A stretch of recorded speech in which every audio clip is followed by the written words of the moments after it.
আবু মাহজুরা বলে, আমি হাঁটু গেড়ে পেয়ারা নবীর সামনে বসেছিলাম, আমার এই মাথার চুলের মধ্যে মুবারক হাত লাগিয়ে বিশ্বনবী নিজে আমাকে আজানের প্রতিটা বাক্য শিক্ষা দিয়েছেন। বিশ্বনবীর মোবারক হাত, পবিত্র হাত আমার মাথার চুলের যেই জায়গায় লেগেছে, আমি চাই ওই চুলগুলা নিয়ে আমি আমার কবরের ভিতরে যাব। সাইয়েদনা আবু মাহজুরা রাদিয়াল্লাহু তাআলা আনহু ইন্তেকালের আগের পর্যন্ত মাথার সামনের চুলগুলা কাটে নাই। মাথার সামনের চুল তিনি কাটেন নাই। সুবহানাল্লাহ বিহামদি। কেমন ভালোবাসতেন বিশ্বনবী সাহাবীদেরকে, সাহাবারা কেমন ভালোবাসতেন বিশ্বনবীকে। সামনের চুলগুলো বড় হতে হতে এত বড় ছিল, পেঁচিয়ে রেখে পাগড়ি করতেন, কাটতেন না। নবীর হাত লেগেছিল। সুবহানাল্লাহ পড়েন। তাহলে what is the lesson, moral of the story কি? মোরাল অফ দ্য স্টোরি হচ্ছে, আসছিল আজানকে ব্যঙ্গ করার জন্য, বিকৃত করার জন্য, হয়ে গেল মসজিদুল হারামের মুয়াজ্জিন। দেখেন বিশ্বনবী একটা খারাপ সিচুয়েশনের মধ্যে থেকে কি ভালো জিনিস বের করে আনলেন। আমি যে শুরুতে বলেছি কিভাবে তিনি হিউম্যান রিসোর্সকে ডেভেলপ করেছেন, ম্যানেজ করেছেন। তিনি যে চৌকস ট্যালেন্ট হান্টার ছিল, দেখেন সবার মধ্যে থেকে এর বাছাই করে মুয়াজ্জিন বানাই দিয়েছেন। সুবহানাল্লাহ পড়েন। তার মানে এই না সবাইরে ধরে ধরে উনি মুয়াজ্জিন বানাইছেন। যার যেই ট্যালেন্ট আছে তাকে ওই কাজে অ্যাসাইন করেছেন। যার যেই প্রতিভা আছে তার প্রতিভাকে ইসলামের কাজে লাগিয়েছেন। সুবহানাল্লাহ পড়েন। যায়েদ বিন সাবিত রাদিয়াল্লাহু তাআলা আনহু নাম শুনেছেন? যশোর কথা বেরোয় না। যদি জিজ্ঞাসা সালমান খানের নাম শুনছেন, সবাই হাত তুলবে, জি হুজুর শুনছি, মানে সব দেখা শেষ। সালমান খান, আমির খান, অমুক খান, সব খান মুখস্থ, কিন্তু যায়েদ বিন সাবিতের নাম মুখস্থ নাই মুসলমানদের। যেই সাহাবী মাথার সামনের চুল কাটে নাই, মসজিদুল হারামের মুয়াজ্জিন বানাইছেন বিশ্বনবী, ওই সাহাবীর নাম কি? খায়া ফেলাইছে, স্লোগানের সাথে খায়া ফেলাইছে। আবু মাহজুরা। কি নাম? আবু মাহজুরা আল জুমাহি রাদিয়াল্লাহু তাআলা আনহু। এই নামটা আজকে নিয়ে যাইতে হবে যশোর। আবু মাহজুরা রাদিয়াল্লাহু তাআলা আনহু। 2 নম্বরে বলছিলাম যায়েদ বিন সাবিত রাদিয়াল্লাহু তাআলা আনহু। বিশ্বনবী দেখলেন মদিনার এই আনসারী সাহাবী হাইলি ট্যালেন্টেড, ইন্টেলেকচুয়াল, মেরিটোরিয়াস, জ্ঞানের প্রতি তার আকর্ষণ, মারাত্মক আকর্ষণ। বিশ্বনবী তাকে দায়িত্ব দিলেন, কোরআন যা নাজিল হয় তুমি লিখো, কাতিবুল ওয়াহি বানায় দিলেন। সুবহানাল্লাহ। যায়েদ বিন সাবিতরে আবার আজান শিখান নাই, কারণ তার মধ্যে বিশ্বনবী প্রতিভা দেখেছেন, একাডেমিক প্রতিভা। বিশ্বনবীর একাডেমিক প্রজেক্টগুলো তিনি হ্যান্ডেল করতেন। যায়েদ বিন সাবিত ছিল বিশ্বনবীর ব্যক্তিগত সচিব। কি ছিল? ব্যক্তিগত সচিব। বোঝেন নাই? বিশ্বনবীর ব্যক্তিগত সচিব এবং দুভাষী। ইহুদিরা কিছু লিখে দিলে এটার অর্থ বিশ্বনবীরে বুঝায় দিতেন, আবার ইহুদিদের কাছে কিছু লিখতে হলে তিনি লিখে দিতেন। বিশ্বনবী একদিন বললেন, ইন্নী ওয়াল্লাহি মা আমানু ইয়াহুদা আলা কিতাব। ইহুদিরা যে চিঠি পাঠায় অর্থ তো বুঝি না, আরেক ইহুদি আইনে অর্থ করা লাগে। আবার ইহুদিদের কাছে কিছু লিখে পাঠাইতে চাইলে আমরা তো লিখতে পারি না, ইহুদিরে দিয়ে লেখা লাগে। ওরা যে পয়রা শোনায় লিখে দেয়, আমি ওদের বিশ্বাস করি না। আমার নিজের একজন লোক দরকার। বিশ্বনবী এই যায়েদ বিন সাবিতকে চুজ করলেন ল্যাঙ্গুয়েজের জন্য। উনি বললেন, যায়েদ তোমার সফট স্কিলকে ডেভেলপ করতে হবে, তুমি হিব্রু ল্যাঙ্গুয়েজ শিখে ফেলো। যায়েদ বিন সাবিত বলল, বিশ্বনবীর মোটিভেশন আর ইন্সপিরেশন পেয়ে আমি 15 দিনে ইহুদিদের এই হিব্রু ল্যাঙ্গুয়েজ শিখে ফেললাম। শুধু শিখে ফেললাম না, হাত্তা হাদিকতু, even I became master in the language. এই ভাষা আমি পারদর্শী হয়ে গেলাম। এরপরে ইহুদিরা চিঠি লিখে পাঠালে আর কোনো ইহুদি ডাকা লাগতো না, আমি নবীর এটার অর্থ শুনে পরে বুঝায় দিতাম। আবার ইহুদিদের কাছে চিঠি লেখা লাগলে আমি যায়েদ বিন সাবিত চিঠি লিখে দিতাম। সুবহানাল্লাহ। দেখেন এত সাহাবীর মধ্যে থেকে বিশ্বনবীর একাডেমিক প্রজেক্ট, ব্যক্তিগত সচিব, দোভাষী হিসেবে তিনি যায়েদ বিন সাবিতের মতো তরুণকে নির্বাচিত করেছেন। কেমন ট্যালেন্ট হান্টার ছিল আমার নবী। সুবহানাল্লাহ পড়বেন না? বিশ্বনবীর ইন্তেকালের পরে সাইয়েদনা আবু বকর রাদিয়াল্লাহু তাআলা আনহু যখন খলিফা হয়ে আসলেন, কোরআনকে সংকলনের দায়িত্ব দেয়া লাগবে, কোন সাহাবীকে দিবেন? সব সাহাবারা মিলে পরামর্শ করলেন। সাইয়েদনা আবু বকর, ওমর সবাই মিলে এই বিশাল কোরআন সংকলনের গুরু দায়িত্ব বিশ্বনবীর ব্যক্তিগত সচিব বিশ্বনবীর দুভাষী, বিশ্বনবীর সিলেক্ট করাই লোক যায়েদ ইবনে সাবিত রাদিয়াল্লাহু তাআলা আনহুকে দিয়েছে। কোরআনের কপি তো আজকে এখানে রাখে নাই। এই যে আজকের যে কোরআন পড়েন, এটা আগে এরকম ছিল না। কোরআন নাজিল হলে সাহাবারা চামড়ার, ওটের চামড়ায় লিখে ফেলতো, ওটের চ্যাপ্টা হাড্ডির মধ্যে লিখে ফেলতো, গাছের গুড়ির মধ্যে লিখে ফেলতো, বিভিন্ন জনের কাছে ছড়ানো ছিটানো ছিল। আবু বকর রাদিয়াল্লাহু তাআলা আনহু একসাথে করলেন, পরবর্তীতে উসমান রাদিয়াল্লাহু তাআলা আনহু একসাথে করলেন 114 সূরার। এখন এই মুসহাফ, এই কম্পাইলেশন, এই কপি আমরা পেয়েছি, যার হিউজ কন্ট্রিবিউশন ছিল। এই পুরো কোরআন কম্পাইলেশনের প্রজেক্ট ম্যানেজার ছিল যায়েদ বিন সাবিত রাদিয়াল্লাহু তাআলা আনহু। কোরআন কম্পাইলেশনের প্রজেক্ট ম্যানেজার, দেখেন উনারে মাথায় হাত দিয়ে আজান শিখায় নাই, সুবহানাল্লাহ কইবেন না? তাহলে প্রথম সাহাবী আবু মাহজুরাকে মুয়াজ্জিন বানাইলেন, যায়েদ বিন সাবিতকে ব্যক্তিগত সচিব আর দোভাষী বানালেন, মুসআব ইবনে উমাইর রাদিয়াল্লাহু তাআলা আনহুকে ইসলামের প্রথম অ্যাম্বাসেডর বানালেন। তাহলে তৃতীয় নাম্বার একজন সাহাবীর নাম বলছি, মুসআব ইবনে উমাইর। মুসআব কি নাম? নামটা কেমন লাগে? এই কয়েকজনের ভাল লাগে, বাকিদের ভাল লাগে না? ভাল লাগে? এই এই আর কয়েকটা মিনিট দেওয়া যাবে না আমাকে আল্লাহর রাস্তে? হ্যাঁ ঠিক আছে, আমি তোমাদেরকে ভালোবাসা দেখাবো, দোয়া করব যদি চুপ থাকো, একেবারে চুপ, কষ্ট সহ্য করো, বাকিরা যা সওয়াব পাবে তোমরা ডবল পাবা, যেহেতু কষ্ট বেশি, কিন্তু চুপ। 3 নম্বর সাহাবীর নাম মুসআব। এই ধাক্কাধাক্কি কেন? ধাক্কাধাক্কি কেন রে ভাই? না না না, এরকম হইলে আসবো না যশোর, আমি আর আসবো না। হয় পিছনে চলে যাও, নাহলে চুপ, ধাক্কাধাক্কি নাই। 3 নম্বর সাহাবীর নাম মুসআব। কি নাম? He was the first ambassador in Islam. ইসলামের প্রথম ডিপ্লোমাট, প্রথম কূটনৈতিক, ইসলামের প্রথম কূটনৈতিক, ইসলামের প্রথম ডিপ্লোমাট, প্রথম অ্যাম্বাসেডর মুসআব ইবনে উমাইর। মক্কার তরুণ যুবক, উনি পারফিউম লাগাইলে মানুষ দেখলেই বুঝতো এটা মুসআব লাগাইছে। এমন ড্যাশিং ফেসের ছিল, এমন স্মার্ট ড্যাশিং ফেস, এমন পার্সোনালিটির মানুষ ছিল মুসআব রাদিয়াল্লাহু তাআলা আনহু। কারণ যিনি ইসলামের স্পোকম্যান হবেন, মুখপাত্র হবেন, তার স্মার্ট হওয়ার দরকার আছে না নাই?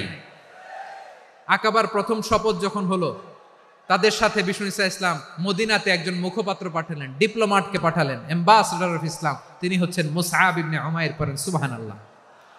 বিশ্বনবী দেখলেন সে অনেক স্মার্ট, তার ডেডিকেশন আছে, সিনসিয়ারিটি আছে, এবং মদিনায় যে আউস খাজরাজ গোত্রের নেতাদের সাথে ডিল করতে হবে, ইহুদিদের সাথে ডিল করতে হবে, ওখানে একজন পাক্কা জানু খেলোয়াড়ের দরকার আছে না নাই? মুসআব ইবনে উমাইর রাদিয়াল্লাহু তাআলা আনহু, ওনাকে বিষ্ণু ঈসা ইসলাম চুজ করলেন। এবং বিষ্ণু ঈসা ইসলামের এই চুজিংটা, এই সিলেকশনটা এত সুন্দর ছিল, তিনি মদিনাতে যে বিশ্বনবী আসার আগেই মদিনার জমিনকে তিনি উর্বর করে ফেলছেন।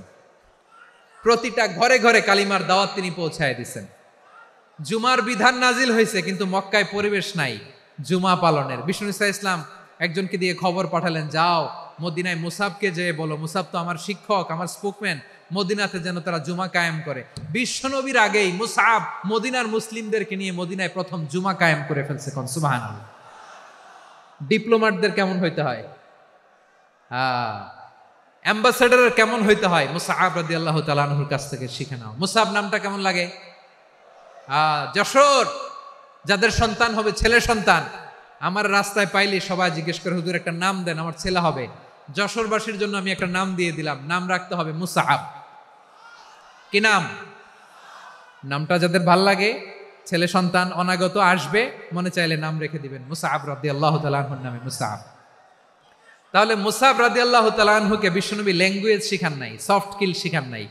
যায়েদ রাদিয়াল্লাহু তিনি হিব্রু ল্যাঙ্গুয়েজ শিখেছেন, সুরিয়ানি শিখেছেন, কিন্তু মুসআবকে তিনি বানিয়েছেন the spokesman of Islam, the first diplomat, the ambassador of ইসলাম।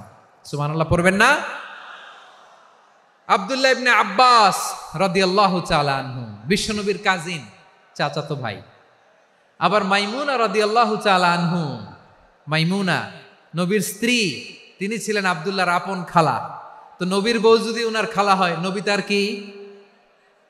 বুঝে নাই, নবী তার কি খালু। তাহলে সম্পর্ক অনেক গভীর, কাজিন আবার খালু, ছোট্ট মানুষ, তাই রাতে মাঝে মাঝে ঘরে থাকতো। বিশ্বনবী দেখলেন আব্দুল্লাহ যেহেতু আমার ঘরে ঢুকতে পারে, আব্দুল্লাহরে এই উম্মতের বড় শিক্ষাবিদ বানাইতে হবে। কথা বোঝে নাই? আব্দুল্লাহকে কি বানাইতে হবে? শিক্ষাবিদ, এডুকেটর অফ দিস উম্মাহ, এই উম্মার শিক্ষাবিদ বানাইতে হবে। তাই আব্দুল্লাহ ইবনে আব্বাসকে বিশ্বনবী হাতে কলমে শিক্ষা দিয়েছেন। আহারে, আর এরপরে যে কি ভাষা আসবে তোমাদের জন্য আমার মুখ থেকে আমি নিজেও জানি না। 1 ঘন্টা যাবত ধাক্কা ধাক্কি মারামারি, তো আসতে বলছে কে তোমাকে? পেছনে চলে যাও, জায়গা না পেলে। পুরো প্রোগ্রামটাই নষ্ট করে দিল।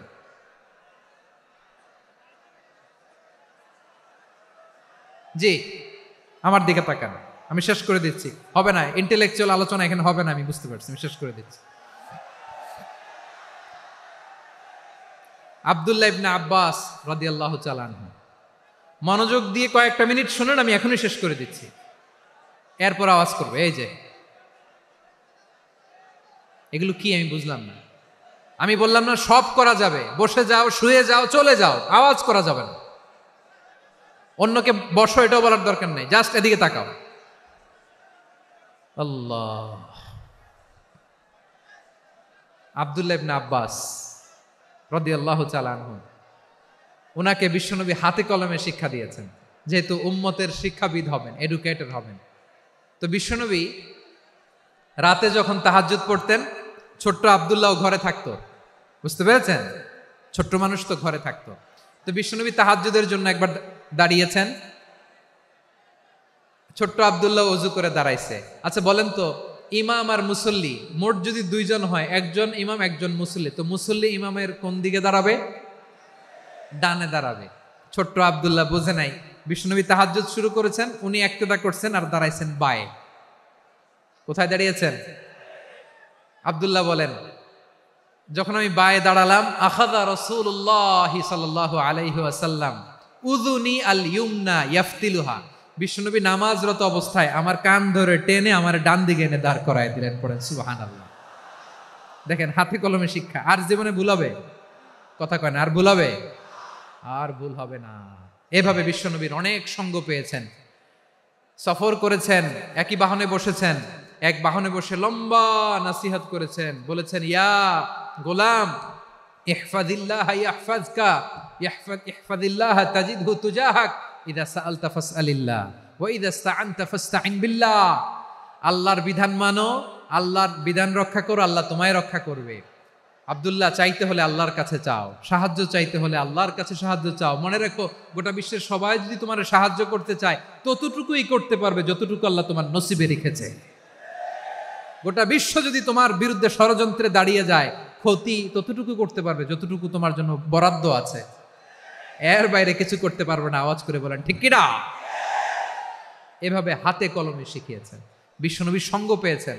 ওনাকে বিষ্ণু ইসলাম শিক্ষাবিদ, এডুকেটর অফ দিস উম্মাহ হিসেবে সিলেক্ট করেছেন, হাতে কলমে শিখিয়েছেন। বিশ্বনবী একবার প্রকৃতির ডাকে সাড়া দিয়ে এসেছেন। এখন কি করতে হবে? নামাজের জন্য অজু করতে হবে। বিশ্বনবী এসেই দেখেন অজুর বদনায় পানি ভরা, খুশি হয়ে গেলেন, বললেন, কে রেখেছে পানি? একজন বলল, আব্দুল্লাহ রেখেছে। বিশ্বনবী অত্যন্ত খুশি হলেন, খুশি হয়ে একটা দোয়া করলেন, বললেন, আল্লাহুম্মা ফাক্কিহু ফিদ্দীন ওয়া আল্লিমহু তা'ওয়ীল। আল্লাহ, তুমি আব্দুল্লাহকে দ্বীনের বুঝ দিও আর কোরআনের তাফসির শিক্ষা দিও। বিশ্বনবীর এই দোয়া এমন লাগছে, উনি রাইসুল মুফাসসিরিন, এই পৃথিবীতে যত মুফাসসির ছিল, যত মুফাসসির আসবে, সকল মুফাসসিরের সম্রাট হিসেবে স্বীকৃত হয়েছেন আব্দুল্লাহ ইবনে আব্বাস। বিশ্বনবী ওনারা আজান শিখান নাই, বিশ্বনবী ওনারা ল্যাঙ্গুয়েজ শিখান নাই, বিশ্বনবী ওনারা অ্যাম্বাসাডর বানান নাই, হাতে কলমে শিক্ষা দিয়েছেন। ছোট্ট মানুষ, বিশ্বনবী ইন্তেকাল করলেন, আবু বকরের সময় গেল, ওমরে ফারুকের খেলাফত, তখনও তিনি তরুণ। ওমরে ফারুক রাদিয়াল্লাহু তাআলা আনহু ওনার ক্যাবিনেট মিনিস্ট্রির বৈঠকে এই আব্দুল্লাহ ইবনে আব্বাসকে পাশ দিয়ে বসায় রাখতেন। বয়স্ক সাহাবারা এটা পছন্দ করতো না, তারা বলতো, ঘটনা কি? আব্দুল্লাহর মতো ছেলে নাতি আমাদের আছে, এরা কেন রাখে ওমরে ফারুক? ওমরে ফারুক এটা টের পেলেন, তিনি বুঝতে পারলেন যে ক্যাবিনেট মেম্বাররা এটা পছন্দ করে না, ছোট্ট আব্দুল্লাহরা কেন রাখি, কেন যে রাখি, এটা একদিন বুঝাবো। একদিন মিটিংয়ে তিনি সবাইকে বললেন, ইদা জাআ নাসরুল্লাহি ওয়াল ফাতহ, এই আয়াত দ্বারা উদ্দেশ্য কি বলেন তো মুরব্বী সাহাবীরা? এক সাহাবী বলেন, এ সূরা দ্বারা উদ্দেশ্য আল্লাহ বলেছেন আমাদেরকে বিভিন্ন ল্যান্ড, বিভিন্ন এলাকা বিজয় করতে হবে। ওমরে ফারুক বললেন না, হয়নি। আরেকজন বললেন বিজয় হওয়ার পর আমাদের বেশি বেশি আল্লাহর বরত্বের ঘোষণা দিতে হবে, এটা উদ্দেশ্য। ওমরে ফারুক বললেন না, হয় নাই। যারা জিজ্ঞেস করেন কেউ পারে না। সব শেষে বিশ্বনবী ছোট্ট আব্দুল্লাহরে বলেন, আব্দুল্লাহ ইদা জা নাসরুল্লাহি ওয়াল ফাত, এর দ্বারা উদ্দেশ্য কি বলতো? ছোট্ট আব্দুল্লাহ বলেন, হুয়া আজালু রাসূলিল্লাহ। এই আয়াত দ্বারা বিশ্বনবীর বিদায়কে উদ্দেশ্য নেওয়া হয়েছে। ওমরে ফারুক বললেন, হাযা হুয়া, এটাই তো সঠিক উত্তর, এটাই সঠিক তাফসীর এই আয়াতের। কারণ ইদা জা নাসরুল্লাহি ওয়াল ফাত, যখন আল্লাহর সাহায্য আর বিজয় আসবে, ওয়া রাআইতান নাসা ইয়াদখুলুনা ফি দীনিল্লাহি আফওয়াজা, আপনি দেখবেন দলে দলে ঢলে ঢলে বানের পানির মতো মানুষ ইসলামের দিকে ঢুকতেছে, ইসলামের বিজয় হয়েছে। তো ইসলামের বিজয়ের মিশন নিয়ে নবী আসছে, বিজয়ী যখন হয়ে গেছে এখন তো নবীর বিদায় হবে। জোরে বলেন ঠিক কিনা? কোন সাহাবী এই সূক্ষ্ম কথাটা ধরতে পারে নাই, ওই আব্দুল্লাহ ছাড়া। আব্দুল্লাহ যখন উত্তর দিছে সব সাহাবীদের টনক নড়েছে।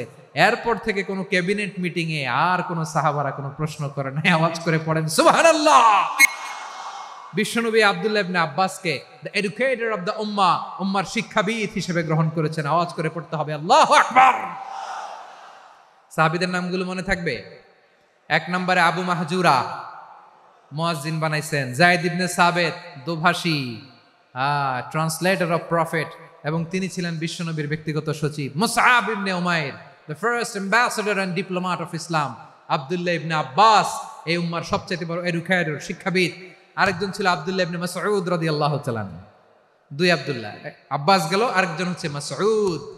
মক্কার তরুণ, ছাগল পালতো মুশরিকের বিশ্বনবী আর আবু বকর রাদিয়াল্লাহু তাআলা আনহু একবার গেলেন, যে দেখে এই তরুণ দাঁড়ায় আছে। বিশ্বনবী বলেন, আমি খুব ক্ষুধার্ত, তোমার কাছে কি দুধ আছে ছাগলের? আব্দুল্লাহ ইবনে মাসউদ বলে, আছে। ওয়ালাকিন আনা মুতামান, কিন্তু যে দুধ আছে এটা আমানতের, আমি দিতে পারবো না। বিশ্বনবী এইটা শুনেই তারা টার্গেট করে ফেলছে। আনা মুতামান, দুধ আছে কিন্তু এটা আমার মালিকের, আমি তো দরদ দেখাই, আমার মালিকের দুধ আপনি পথিক, আপনারা দিতে পারি না। বিশ্বনবী টার্গেট করে ফেলছেন, এরে আমার কাজে লাগাইতে হবে। বিশ্বনবী বললেন, আচ্ছা ঠিক আছে, দুধ দিও না, কিন্তু এমন ছাগি আছে কিনা যেই ছাগির সাথে কোনো ছাগলের মিলন হয় নাই, তার ওলানে দুধও আসে নাই, বাচ্চাও নাই, এরকম ছাগির থেকে যদি আমি দুধ খাই তাহলে তো সমস্যা নাই। বলতেছে, এরকম ছাগির থেকে দুধ খাইলে সমস্যা নাই, কারণ এরকম ছাগির ওলান থেকে দুধ আসবেও না। বলতেছে, ঠিক আছে, এরকম একটা ছাগি নিয়ে আসা হলো। বিশ্বনবী বিসমিল্লাহ বলে ওই ছাগির ওলানে হাত দিলেন। হাত দিতে দেরি, পুরো ওলানটা দুধে ভরে যেতে দেরি হয় না। বিশ্বনবী আর আবু বকর রাদিয়াল্লাহু তাআলা আনহু দহন করে পেট ভরে খেলেন। এই দৃশ্য আব্দুল্লাহ ইবনে মাসউদের হৃদয়ে দাগ কাটলো। এই মুজিজা দেখে তিনি বললেন, আশহাদু আল্লা ইলাহা ইল্লাল্লাহ ওয়া আশহাদু আন্না মুহাম্মাদুর রাসূলুল্লাহ। তিনি ষষ্ঠ মুসলিম ছিলেন, 6 নম্বর মুসলমান। ওনাকে টার্গেট করে বিশ্বনবী দেখলেন এমন ইন্টেলেকচুয়াল ব্রেন, উনি সূক্ষ্ম সূক্ষ্ম জিনিস বুঝে বেশি, ফিকহি জ্ঞান ওনার মধ্যে বেশি। বিশ্বনবী ওনাকে কোরআনের জ্ঞান শিক্ষা দিতে লাগলেন। উনি বিশ্বনবী সবার কাছে কোরআন শোনায়, কিন্তু বিশ্বনবী নিজে আব্দুল্লাহ ইবনে মাসউদের কাছ থেকে কোরআন শুনতো। বিশ্বনবী একবার বললেন, ইকরা আলাইয়া ইয়া মাসউদ। ইবনে মাসউদ, একবার শোনাও তো কোরআন দেখি। আব্দুল্লাহ ইবনে মাসউদ বলে, আকরাউ আলাইকা ওয়া আলাইকা উনজিল। নবী, আপনার উপর কোরআন নাজিল হয় আর আমি আপনার সামনে কোরআন পড়বো? বিশ্বনবী বললেন, ইন্নী উহিব্বু আন আসমাআহু মিন গায়রি। আমি নিজে পড়তে যেমনি ভালোবাসি, অন্যে পড়ুক আমি শুনবো, এটাও আমি ভালোবাসি। সূরা নিসা তিনি তেলাওয়াত করে শুনিয়েছেন। এমন সূক্ষ্ম সূক্ষ্ম বিষয় বিশ্বনবী উনাকে ধরিয়ে দিয়েছেন। উনি হয়ে গিয়েছেন, আব্দুল্লাহ ইবনে আব্বাস হয়েছেন রাইসুল মুফাসসিরিন, উনি হয়ে গিয়েছেন ফাকিহুল উম্মাহ। ওনার চাইতে বড় ফকিহ এই পৃথিবী আর দেখবে না। চিল্লায় বলেন সুবহানাল্লাহ। উনি বলতেন, ওয়াল্লাহি ওয়াল্লাহি ইল্লাযী লা ইলাহা গায়রু মা উনজিলাত সূরাতুন ইল্লা ওয়া আনা আ'লামু আইনা উনজিলাত ওয়া ফীমা উনজিলাত। বিশ্বনবী এমন ভাবে কোরআনের দার্স আমাকে দিয়েছেন, কোরআনে যত সূরা নাজিল হয়েছে, যেখানে নাজিল হোক না কেন আমি জানি এটা কোথায় নাজিল হয়েছে এবং কোন প্রেক্ষাপটে নাজিল হয়েছে। এমন একটা সূরা নাই যে সূরার কোথায় নাজিল হয়েছে আমি মাসুদের জানা নাই, কোন প্রেক্ষাপটে নাজিল হয়েছে আমার জানা নাই। এরকম ঘটবে না। চিল্লায় বলেন আল্লাহু আকবার। এই আব্দুল্লাহ ইবনে মাসউদ রাদিয়াল্লাহু তাআলা আনহু ওমর ফারুকের সময় কুফার চিফ জাস্টিস ছিলেন। কুফা নগরীর চিফ জাস্টিস বুঝেন নাই? বিচারপতি। কি ছিলেন? সবাই বলে নাই, কি ছিলেন? বিচারপতি ছিলেন। এবং ওনার যে ফিকহি জ্ঞানের ধারা, এটাই আলকামা, ইব্রাহিম আন-নাখাই, হাম্মাদ ইবনে সুলাইমান হয়ে ইমাম আবু হানিফা পর্যন্ত পৌঁছেছে। এবং ওনার ফিকহি জ্ঞানের ধারাই হানাফি মাযহাবে অ্যাকসেপ্ট হয়েছে। আজও এগুলো হানাফি মাযহাবে চর্চিত হয়। হানাফি মাযহাবের সব ফিক আব্দুল্লাহ ইবনে মাসউদের ফিকহি জ্ঞানের ধারা থেকে নেওয়া হয়েছে। চিল্লায় পড়েন সুবহানাল্লাহ। তাহলে উনাকে বিশ্বনবী বানিয়েছেন জুরিস্ট, আইনবিদ, ফাকিহ। উনারে আজান শিখান নাই। হিউম্যান রিসোর্স ডেভেলপমেন্ট কিভাবে করবেন, মানব সম্পদের উন্নয়ন কিভাবে করতে হয়, কিভাবে যার যেখানে প্রতিভা কাজে লাগাতে হয় উনি দেখিয়েছেন। সুবহানাল্লাহ পড়বেন না? খালিদ বিন ওয়ালিদ নাম শুনছেন? কে কে শোনেন নাই হাত তোলেন। কি ছিলেন? বীর যোদ্ধা ছিলেন খালিদ বিন ওয়ালিদ। কিন্তু তিনি ইসলাম ধর্ম গ্রহণ করেছেন অনেক দেরিতে, 8ম হিজরিতে। তার মানে 8ম হিজরির আগে উনি মুশরিকদের পক্ষে লড়াই করেছেন। উনার হাতে কত মুসলিম সাহাবী যে নিহত হয়েছে হিসাব নাই। বিশ্বনবী টার্গেট করে রাখছে, তুমি আমাদের মুসলিমদের এত ক্ষতি করলা, তুমি যখন মুসলমান হবা তোমারে দিয়ে আমি এমন কাম করামু যে এটা আর কেউ করতে পারবে না। সুবহানাল্লাহ নাই? যশোর ক্লান্ত হয়ে গেছে।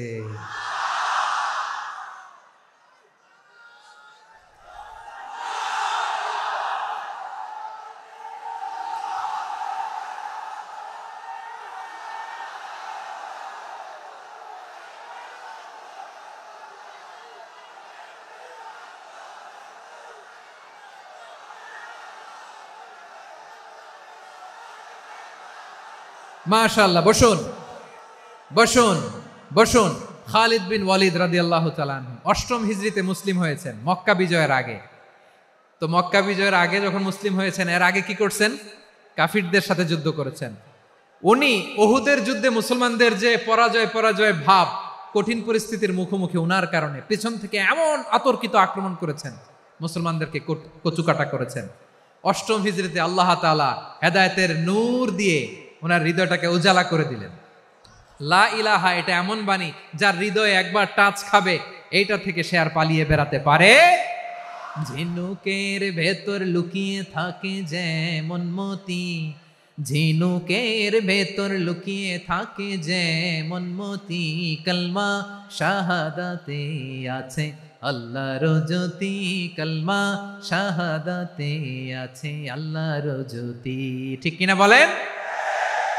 মক্কা বিজয়ের আগে মুসলিম হলেন, হওয়ার পরেই বিশ্বনবীর টার্গেট ফুলফিল হলো। ওই যে টার্গেট করে রেখেছেন আর দোয়া করেছেন, খালিদ বিন ওয়ালিদ যদি মুসলিম হয় তাকে আমি মিলিটারি চিফ বানাবো। ওনাকে আজান শিখান নাই, ওনারে কান ধইরা নামাজের এই মাথা থেকে ওই মাথা আনান নাই, ফিকহি কোরআনের সূক্ষ্ম তাফসীর ওনারে শিখান নাই, অ্যাম্বাসেডর বানান নাই। বিষ্ণু ইসলাম উনাকে সামরিক অভিযানে প্রেরণ করেছেন। সামরিক অভিযানে তিনি প্রেরণ করেছেন। উনার জীবদ্দশায় উনার নেতৃত্বে যতগুলো যুদ্ধ হয়েছে, একটা যুদ্ধেও তিনি পরাজয় বরণ করেন নাই। ওমরে ফারুকের সময়কালে তিনি চিফ অফ মুসলিম মিলিটারি, মানে মুসলিম সেনাপতি হয়েছেন। যশোর আওয়াজ করো, ঠিক কিনা বলো? সেনাপতি, মুসলিম সেনাপতি। তাহলে কিভাবে হিউম্যান রিসোর্স ব্যবহার করতে হয় গোটা বিশ্ব আমার নবীর কাছ থেকে শিখে নাও। খালিদ বিন ওয়ালিদ, ওনাকে বিশ্বনবী একটা উপাধি দিয়েছেন। উপাধিটা হচ্ছে সাইফুল্লাহিল মাসলুল, আল্লাহর নাঙ্গা তরবারি, আল্লাহর খোলা তরবারি, দ্য ওপেন সোর্ড অফ আল্লাহ। খালিদ বিন ওয়ালিদ মুসলিম সেনাপতি। হাসান বিন সাবেত নাম শুনছেন? দেখি উনি কি ছিল বলেন। রাসূলের সভা কবি, কালচারাল হিজিমনিকে ডিফিট করার জন্য। উনি ভালো অস্ত্র চালানো জানতেন না, ওই কাজে উনি যেতেন না। ওনার ছিল কাব্য প্রতিভা। কাফিররা কবিতা দিয়ে নবীকে গালি দিত।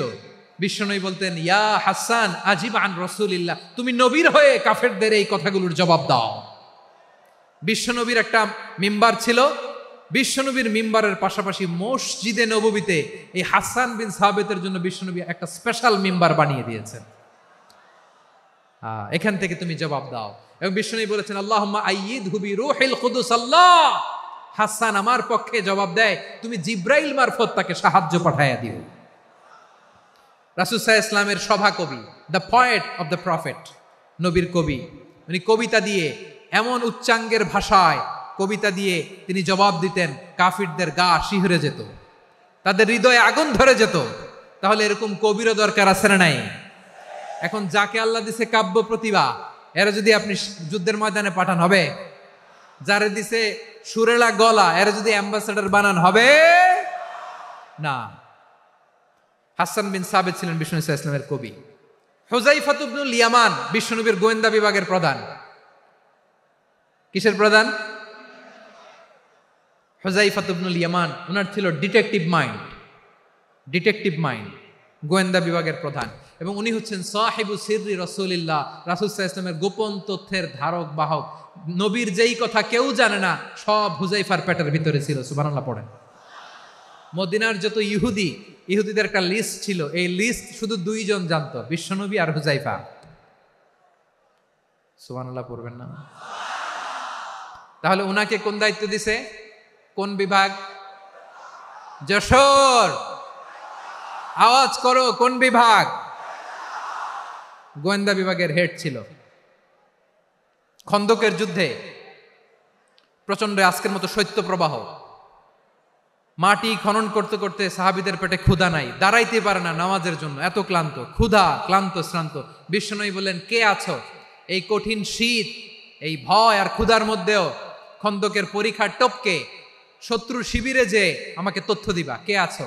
কারো গায়ে শক্তিই নাই যে দাঁড়াবে, কেউ দাঁড়ায় না। বিশ্বনবী তখন নিজে হুযায়ফাকে ডাক দিলেন, হুযায়ফা, যে আমাকে আজকে শত্রু শিবিরের তথ্য এনে দিবে, সে জান্নাতে আমার মোরাফাকা, আমার সঙ্গী হবে। হুযায়ফা রাদিয়াল্লাহু ইবনুল ইয়ামান জীবনের ঝুঁকি নিয়ে এই ক্ষুধা, শৈত্য প্রবাহ, কোল্ড ওয়েভসকে উপেক্ষা করে পরীক্ষা টপকে শত্রু শিবিরে যে সবার কথাগুলো চুপে চুপে শুনে বিশ্বনবীর দরবারে এসে গোয়েন্দাদের মতো তথ্য সরবরাহ করেছে। বিশ্বনবীর গোয়েন্দা বিভাগের প্রধান হুযায়ফা ইবনুল ইয়ামান ইন্টেলিজেন্স বিভাগ চালাতেন। মুনাফিকদের নাম ওনার কাছে ছিল। মুআয ইবনে জাবাল মদিনা রাষ্ট্রের সবচেয়ে সিনিয়র আমলা ছিলেন। আমলাতন্ত্র চিনেন তো? প্রশাসনিক কাজ যারা চালায়, অ্যাডমিনিস্ট্রেশন বুঝেন না? The department of administration. মদিনার রাষ্ট্রের সিনিয়র আমলা মুআয ইবনে জাবাল মুতাখাসসিসুন ফিল হালালি ওয়াল হারাম, হালাল হারামের স্পেশালিস্ট ছিলেন। বিশ্বনবী উনাকে ইয়ামানের গভর্নর করে পাঠাইছেন। বলেছেন, ইন্নাকা তা'তি কওমান আহলা কিতাব, এমন গোষ্ঠীর কাছে যাবা যারা ইহুদি নাসারা, আগে শাহাদা পড়লে এরপরে নামাজের দাওয়াত দিও, নামাজ পড়লে যাকাতের দাওয়াত দিও। গভর্নরের অ্যাটিটিউড যেমন থাকে তেমন অ্যাটিটিউড ধরে রেখো। সুবহানাল্লাহ পড়েন। তাহলে মুআয ইবনে জাবালকে দিয়ে বিশ্বনবী কবিতা লেখায় নাই, চিঠি লেখায় নাই, আজান দেওয়ায় নাই। সুবহানাল্লাহ পড়বেন না? সব শেষ সাহাবী বলি আবু হুরায়রা রাদিয়াল্লাহু তাআলা আনহু, নাম শুনছেন? বিড়ালের বাবা। কি করতেন? খালি হাদিস মুখস্থ করতেন। উনি বলতেন, আলজামু রাসূলুল্লাহ আলা মিল ইবাতনি, আমার শুধু পেটের ক্ষুধার বন্দোবস্ত হইলে আমি নবীর সঙ্গ ছাড়তাম না। আমার আনসার সাহাবারা ক্ষেত খামারের কাজ করতো, আমার মুহাজির সাহাবারা ব্যবসা করতো, আর আমি নবীর সাথে সাথে থাকতাম। শুধু সকাল বিকাল দুই বেলা যদি আমার খাবারের বন্দোবস্ত হয়, আমি আর নবীর লক ছাড়ি না। সুবহানাল্লাহ কইবেন না? 5374টা হাদিস তিনি বর্ণনা করেছেন। সবচেয়ে বেশি হাদিস বর্ণনাকারী সাহাবী। হাদিস প্রিজার্ভেশনের কাজে বিশ্বনবী ওনাকে কাজে লাগিয়েছেন। উনি একদিন বলেন, ইয়া রাসূলুল্লাহ আসমাউ মিনকা কাসীরান ফালা আহফাজু, নবী অনেক কথা শুনি আমার মনে থাকে না। বিষ্ণু বললেন, তাই? উবসুত রিদাক, তোমার চাদরটা বিছাও। আবু হুরায়রা বিছালেন, বিশ্বনবী হাত বুলায় দিলেন, এরপরে অনেক হাদিস বর্ণনা করলেন। আবু হুরায়রা বলে, তারপর থেকে বিশ্বনবী যাই বর্ণনা করে আমি শুনি আর একটাও বলি না। এখন সুবহানাল্লাহ। বিশ্বনবী ওনাকে হাদিস প্রিজার্ভেশন, নবীর এই যে লক্ষ্য হাদিস প্রিজার্ভেশনের এই দায়িত্ব দিয়েছেন সাইয়েদনা আবু হুরায়রা রাদিয়াল্লাহু তাআলা আনহুকে। প্রিয় ভাইরা, তাহলে 10 জন সাহাবীর কথা যে বললাম, আপনারা কি খেয়াল করেছেন কত বড় ট্যালেন্ট হান্টার, চৌকস ট্যালেন্ট হান্টার ছিল আমার নবী। এক একজনের এক এক ট্যালেন্ট, এক এক কাজে অ্যাসাইন করেছেন, এক একজনকে এক এক দায়িত্ব দিয়েছেন, এক একজনের প্রতিভাকে এক একভাবে বিকশিত হওয়ার সুযোগ দিয়েছেন। আওয়াজ করে বলেন ঠিক কি না? এখন আমার পর্দার আড়ালে আমার মায়েরা বলবে, এতগুলো পুরুষ সাহাবীর কথা বললো, নারী সাহাবীরা কি কিছু করে নাই? হ্যাঁ, একজন নারী সাহাবীর কথা বলে মোনাজাত হবে, দোয়া ছাড়া কেউ যাব না। রুফাইদা আল আসলামিয়া রাদিয়াল্লাহু তাআলা আনহা, ওনার বাবার নাম সাআদ আল আসলামি। বিশ্বনবী কি খেয়াল করলেন দেখেন, সাআদ ছিল মদিনার বড় ডাক্তার। এই নারী সাহাবী রুফাইদা বাবার কাছ থেকে চিকিৎসা বিদ্যা শিখেছেন। যখন শিখছে, বিশ্বনবী দেখলেন আমার তো প্রতি সপ্তাহে সপ্তাহে যুদ্ধে আহত সাহাবীদের সেবা দিবে কে? বিশ্বনবী রুফাইদাকে বললেন, রুফাইদা তুমি মসজিদে নববীর পাশে একটা মেডিকেল ক্যাম্প করো। এই যে সাকিনা আদ্দিন মেডিকেলের আমার ছাত্রী বন্ধুরা, শুনে রাখো, তোমাদের আইকন হচ্ছে রুফাইদা আল আসলামিয়া। বিশ্বনবীর ডিরেকশন অনুযায়ী তিনি মসজিদে নববীর পাশে একটা মেডিকেল ক্যাম্প করলেন এবং আহত সাহাবাদের চিকিৎসা উনি ওনার টিম নিয়ে দিতেন। বিশ্বনবীর পরামর্শে উনি আনসারি এবং মুহাজির মহিলা সাহাবীদেরকে নিয়ে একটা স্পেশাল মেডিকেল টিম গঠন করলেন। খায়বার যুদ্ধে 7ম হিজরিতে যখন বিশ্বনবী যায়, উনি ওনার টিম নিয়ে আসলেন, বললেন, ইয়া রাসূলুল্লাহ, আমরা তো তলোয়ার চালাতে পারি না, আমরা তো তীর মারতে পারি না, আপনি যদি অনুমতি দেন খায়বার অভিযানে আমি আমার টিম নিয়ে মেডিকেল টিমের সেবাটা সার্ভিসটা দিতে চাই। পড়েন সুবহানাল্লাহ। বিশ্বনবী অনুমতি দিলেন, যোদ্ধা সাহাবীদের সাথে রুফাইদা আল আসলামিয়া উনিও মেডিকেল টিম নিয়ে অগ্রসর হলেন। খায়বারের প্রতিটা আহত ইনজুর্ড সাহাবী যারা ইনজুরির শিকার হয়েছেন, সবাই রুফাইদা আল আসলামিয়ার এই মেডিকেল ক্যাম্প থেকে চিকিৎসা সহায়তা পেয়েছেন। সুবহানাল্লাহ পড়েন। দেখেন কিভাবে বিশ্বনবী ট্যালেন্ট বাছাই করতেন। আপনি অবাক হবেন, বাহরাইনের মেডিকেল ইউনিভার্সিটিতে রুফাইদা আল আসলামিয়া মেডিকেল প্রাইজ অ্যাওয়ার্ড প্রতি বছর দেয়া হয়। যদি 8 দিনের এই মেডিকেল, আমার বোনেরা যদি জেনে থাকো জানো, না হলে নতুন করে জানো, সার্চ দিও, রুফাইদা আল আসলামিয়া মেডিকেল অ্যাওয়ার্ড বাহরাইনের ইউনিভার্সিটিতে দেয়া হয়। প্রিয় ভাইয়েরা, তাহলে আলোচনার সামারি আমরা করি। বিশ্বনবী যার যেখানে ট্যালেন্ট তাকে ওইখানে কাজে লাগাতেন। আওয়াজ করে বলেন ঠিক কিনা? এবার একটা ইন্টারভিউ হবে, আওয়াজ করে বলেন, আবু মাহজুরাকে বিশ্বনবী কি বানাইছেন? হ্যাঁ, ভুলে গেছেন? সামনের চুলে হাত দিয়ে বিশ্বনবী কি সুন্দর গলায় আজান শিখালেন। মুয়াজ্জিন। যায়েদ বিন সাবিতকে একাডেমিক প্রজেক্টের দায়িত্ব দিয়েছেন, তিনি ছিলেন বিশ্বনবীর দোভাষী ব্যক্তিগত সচিব। Musab ibn Umair, the first ambassador of Islam. Abdullah ibn Abbas, উম্মার বড় শিক্ষাবিদ মুফাসসির। আব্দুল্লাহ ইবনে মাসউদ ছিলেন জুরিস্ট। কি ছিলেন? জুরিস্ট ছিলেন, এই উম্মার সবচেয়ে বড় জুরিস্ট। খালিদ বিন ওয়ালিদ, সেনাপ্রধান। হাসান বিন সাবিত ছিলেন বিশ্বনবীর সভাকবি। কি ছিলেন? বিশ্বনবীর সভাকবি ছিলেন। এরপরে হুযায়ফা ইবনুল ইয়ামান কি ছিলেন? গোয়েন্দা বিভাগের প্রধান।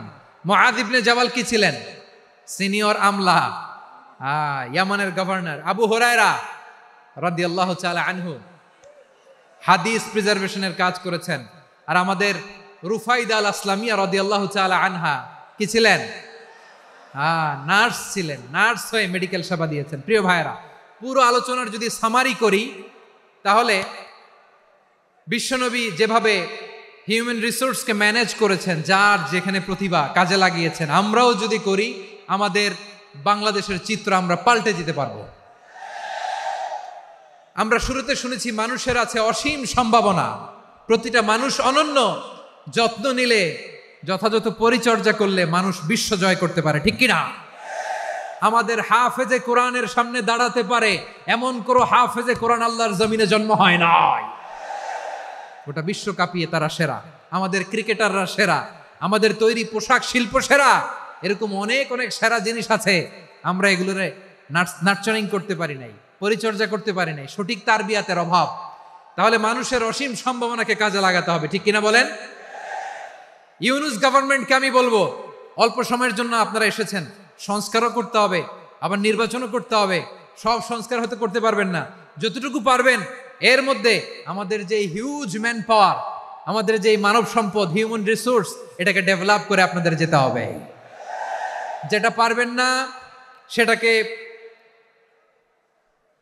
পরবর্তী নির্বাচিত গভর্নমেন্টের কাছে রেখে যেতে হবে, যে তারা যেন করে। তাদের কাছে আপনারা এটা রেখে যাবেন। তাহলে মানুষ চাইলে বিশ্ব জয় করতে পারে, আর মানুষকে হারাতে পারে কেউ? জোরে বলো যশোর, মানুষকে হারাতে পারে কেউ? আল্লাহ আমাদেরকে জনসংখ্যা দিয়েছেন প্রিয় ভাইয়েরা। এই জনসংখ্যা অনেক বড় সম্পদ, এটা আমাদের জন্য অভিশাপ নয়, আশীর্বাদ। আমাদের জনসংখ্যাকে যদি আমরা জনশক্তিতে রূপান্তর করতে পারি, আজকে বাংলাদেশ যে অবস্থানে দাঁড়িয়ে আছে, বাংলাদেশ তার 20 গুণ উন্নতির শিখরে চলে যাবে। চিল্লায় বলো ঠিক কিনা? আমাদের শ্রমিক ভাইয়েরা বাইরে কাজ করে, আমাদের শ্রমজীবী ভাইয়েরা, প্রবাসীরা, তাদের ব্যাপারে গুরুত্ব দিতে হবে। আমাদের শ্রমের দাম সবচেয়ে কম, সবচেয়ে কম। তারা এম্বাসিতে গুরুত্ব পায় না, এয়ারপোর্টে গুরুত্ব পায় না। এই সরকার অবশ্য তাদেরকে অনেক গুরুত্ব দিচ্ছে। আমাদের অদক্ষ শ্রমিককে যখন আমরা দুবাই পাঠাই, অল্প বেতন পায়, কিন্তু ইন্ডিয়ানরা দক্ষ শ্রমিক পাঠাইলে তার 3 গুণ বেতন পায়। আমরা আমাদের শ্রমিকদেরকে অদক্ষ ভাবে আর পাঠাতে চাই না, দক্ষ শ্রমিক পাঠিয়ে আমরা রেমিটেন্সের বন্যা বইয়ে দেব। আমাদের শ্রমিকদের পাঠানো রেমিটেন্সের টাকায় সচল থাকে আমার দেশের অর্থনীতির চাকা। তাদেরকে সবচেয়ে গুরুত্ব দিতে হবে। আমরা পেয়েছি ফ্রিডম ফাইটার, মুক্তিযোদ্ধা, আর আমার প্রবাসী ভাইরা হচ্ছে রেমিটেন্স ফাইটার। জোরে বলো ঠিক কিনা? তাহলে আমাদের এই জনশক্তিকে জনসম্পদে ট্রান্সফর্ম করতে হবে, ঠিক কিনা বলেন? সরকার জনগণকে এভাবে পলিশ করতে হবে। মা বাবারা ছেলে মেয়েদের মধ্যে কার কোন যোগ্যতা তাকে ওইভাবে কাজে লাগাতে হবে। সবার এ প্লাস পাওয়ার কোনো দরকার নেই। আমাদের দেশে একটা টেন্ডেন্সি আছে, পরীক্ষায় এ প্লাস না পাইলে কই তুই কি করলি, পাশের বাড়ির ছেলে এ প্লাস পাইছে, যা ওর পা ধোয়া পানি খা। কি খা? তা আমি ভাবছি যে পা ধোয়া, এ প্লাস পাওয়া ছেলেদের পা ধোয়া পানির একটা পানির ব্র্যান্ড বানাইতে হবে। এরকম লেখা থাকবে, এ প্লাস পাওয়া ছেলেদের পা ধোয়া পানি। খাওয়া নাই, এগুলার খাওয়া নাই। ওরে আল্লাহ এ প্লাস পাওয়ার জন্য বানাইছে, আর আপনার ছেলেকে এই এ প্লাস গুলারে নিয়ন্ত্রণ করার জন্য আল্লাহ বানাইছে। ওকে দিয়ে আল্লাহ কি করবে আপনি জানেনই না। একটা এ প্লাস, একটা এ গ্রেড একটা মানুষের জীবনকে ঠিক করে দিতে পারে না। আপনার ছেলেকে আল্লাহ অন্যদিকে যোগ্যতা দিয়েছে। ওদের মনোবল ভাঙবেন না, খবরদার, খবরদার। ছেলে মেয়েদের মনোবল ভাঙবেন না।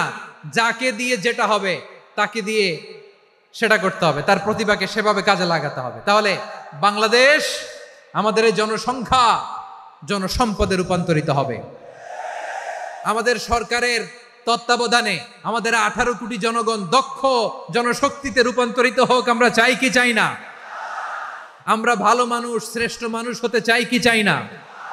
ওই জাপানিজদের মতো সৎ, ওই ইউরোপিয়ানদের মতো কালচার্ড। আমাদেরকে আল্লাহ তাআলা কোরআন সুন্নাহ অনেক কিছু দিয়েছেন।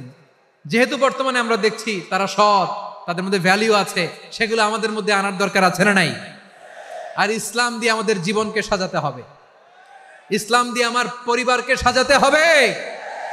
ইসলাম থেকে, কোরআন থেকে প্রেসক্রিপশন না নিলে জীবন সুন্দর হবে না। কোরআন থেকে প্রেসক্রিপশন না নিলে সমাজ সুন্দর হবে না। কোরআনের প্রেসক্রিপশন না মানলে রাষ্ট্র সুন্দর হবে না। কোরআনের প্রেসক্রিপশন অ্যাপ্লাই না করলে শুধু দুর্নীতি দমন কমিশন দিয়ে দুর্নীতি বন্ধ করা যাবে না। এজন্য কোরআনের আইন আমরা চাই কি চাই না?